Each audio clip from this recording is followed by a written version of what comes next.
Netflix continues their romance with Eastern TV with All of Us Are Dead, a new zombie apocalypse show streaming now on Netflix. And this is a show that gives us a mix of Train to Busan and the anime High School of the Dead in terms of its setting, as it is predominantly taking place in a school.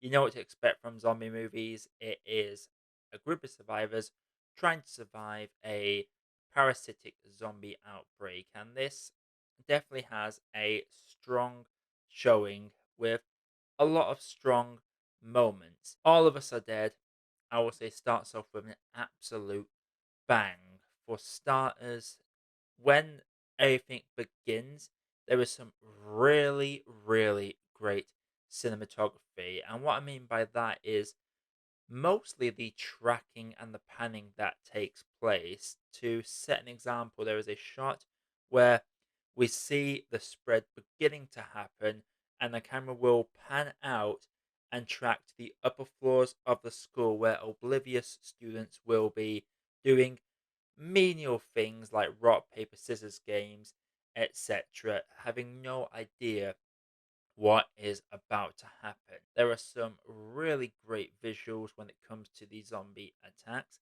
and there are some outright stunning moments when it comes to just people's overall panic. There's a great bit where all these students that are still alive are banging at a window trying to get into a place to the point where that window is about to break and these human bodies fall in. It's very similar to the aforementioned Train to Busan, where the zombies always crash into a glass pane and fall through it. And I really enjoy the themes of this as well. The zombie virus, we are given the reason why it was created in the first episode. There is no mystery behind it. It is answered for us pretty much immediately.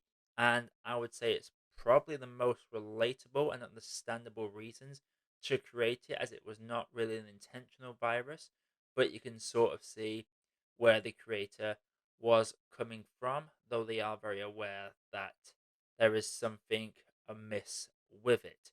But I won't get into any more spoilers in that regard. I'm going to try and keep this spoiler free. The characters are, for the most part, really well done, but there are a couple of really inconsistent characters. This show does a great job of balancing out these story arcs. There is at one point where I believe we are following about five different groups or individuals across an episode, and these episodes are longer than your average TV show. There are episodes that are, I'm pretty sure, adding into credits. I think there are a couple of episodes that could technically class as a short feature length film. That is how loaded these episodes are. It is one of those binge watchable series that, despite being 12 episodes long, feels like a 16 episode Walking Dead season in terms of what is happening in it. These characters are all really diverse, and I really appreciate this show.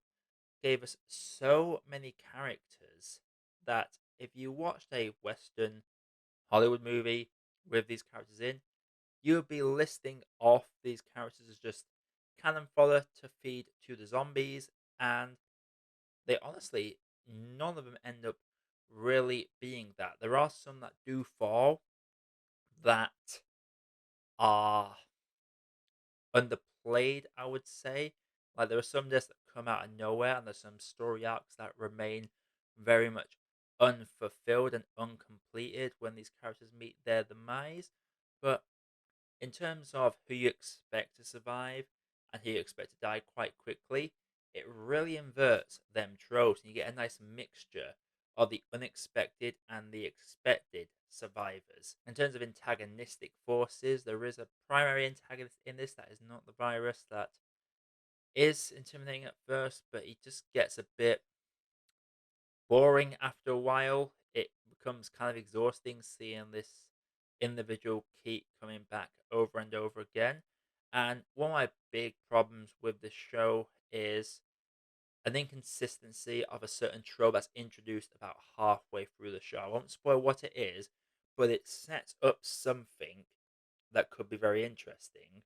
yet that setup never plays off for anyone else. So it's very confusing as to what are the rules of this specific breed that it is presenting to us. And there are a couple of characters that are a little bit inconsistent. There's one particular character that they will one moment be really selling the death of their friends really strongly. Then the very next scene, they will be basically mocking someone immediately after apparently being in huge distress seeing a friend die. They seem to snap back and forth between a smart ass and someone that genuinely cares about their friends constantly, and that can get very jarring at times. Like I said, there are a couple of arcs that remain very much incomplete in this. There's one character in this that is played by the same actress who played the character in Squid Game that sacrificed herself in the marble game. You know who I'm on about if you have seen Squid Game. The character she plays in this is not quite as bad as the businessman from Train to Busan, but she is almost insufferable. But I really enjoyed how the script gets flipped on that character a bit later down the line. But again, don't want to get into too many spoilers about that. There are some really strong standout characters, though. I'm going to mispronounce these names probably, so I do apologize in advance.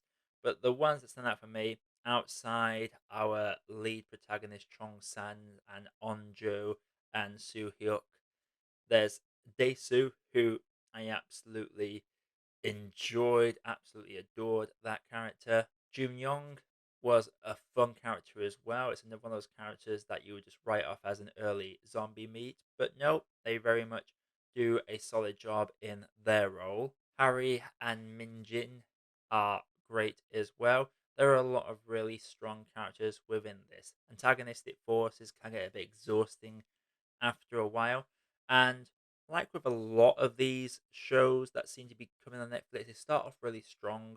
They don't seem to be able to keep that consistent throughout the entire show's runtime. And it does end quite definitively, and I feel like it should really end there. It is a really strong show and a really enjoyable zombie flick. You think you've seen everything that comes to these zombie shows, but it does something different and really does delve into themes of the responsibilities of different levels of class, of bullying issues in the school system, and how it could be swept under the rug for the purposes of keeping the school's reputation to a high standard. And what is the moral ethics of when a zombie apocalypse breaks out? Do we abandon our humanity to let others die? There are a lot of themes that I really delved into this that I really did enjoy. So overall, All of Us Are Dead is a strong show, and if you're into like zombie apocalypses, I would say it's definitely worth your time. The zombies are very much like Train to Busan zombies, and they are really, really grotesque. There are some heavy moments that make me a little squeamish. There is one moment where a zombie literally breaks its spine and is just crawling across the ground with just the hands really fast, and it's very icky looking. It's almost reminiscent of The Exorcist walking backwards down the stairs scene. And some characters seem to just change out of nowhere, and some arcs remain really incomplete. There's a big arc with two characters that just never really feels complete, and the inconsistency with a certain trope that is given halfway through the show that isn't carried on throughout the rest of the series, that brings it down for me as well. Though it ends definitively, there's a nice mixture of survivors come the end of it, and yeah, it is very much an enjoyable time if you are a fan of zombie movies and shows. Overall, I'm going to have to say that All of Us Are Dead is a good cup of tea. So, All of Us Are Dead, have you seen it? If you have, let me know what you thought down in the comments below. What is your favorite zombie apocalypse setting and type of zombie? Would you like to see season 2 of this if you have seen it as well? Again, if you have got this far into the video, thank you very much. Consider clicking that like button. And until next time, everybody, my name is Josh. I have been your movie apprentice. Stay healthy, stay good to each other, enjoy the movies. I'll see you all in the next one.